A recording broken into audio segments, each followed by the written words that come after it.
যাদের দোয়া কবুল হয় না, অনেক বিপদে আছেন, জীবনে অনেক দুশ্চিন্তায় আছেন, সূরা আম্বিয়ার ৮৩ নম্বর আয়াতের এই অংশটি পড়ুন। ইনশাআল্লাহ আপনার দোয়া আল্লাহ কবুল করবেন এবং আপনার বিপদকে আল্লাহ দূর করে দিবেন।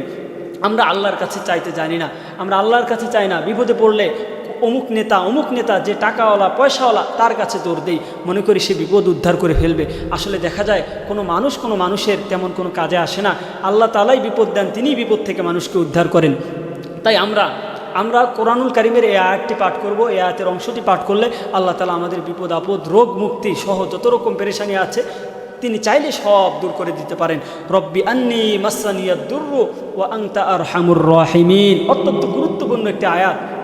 এই আয়াতের অংশটি আমরা যদি পাঠ করি তাহলে আল্লাহ পাক রব্বুল আলামিন আমাদের বিপদ আপদ দূর করে দিবেন এবং আমাদের যে অকল্যাণ আছে এগুলো তো দূর করবেন, রোগ মুক্তি করবেন। কারণ আল্লাহকে যখন আপনি দোয়া করতেছেন, আল্লাহ আপনি রহমান, আপনি দয়ালু, আপনি গফফার, আপনি এভাবে যখন দোয়া করতেছেন, আল্লাহর কাছে চাচ্ছেন, তাহলে আল্লাহ তো আপনাকে ক্ষমা করবে।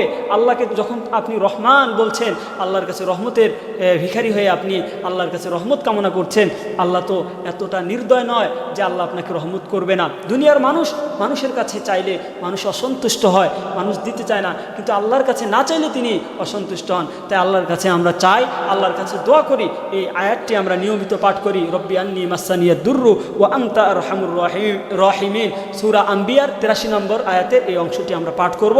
আল্লাহ তাআলা অবশ্যই আমাদের দোয়াকে কবুল আর মঞ্জুর করে নেবেন।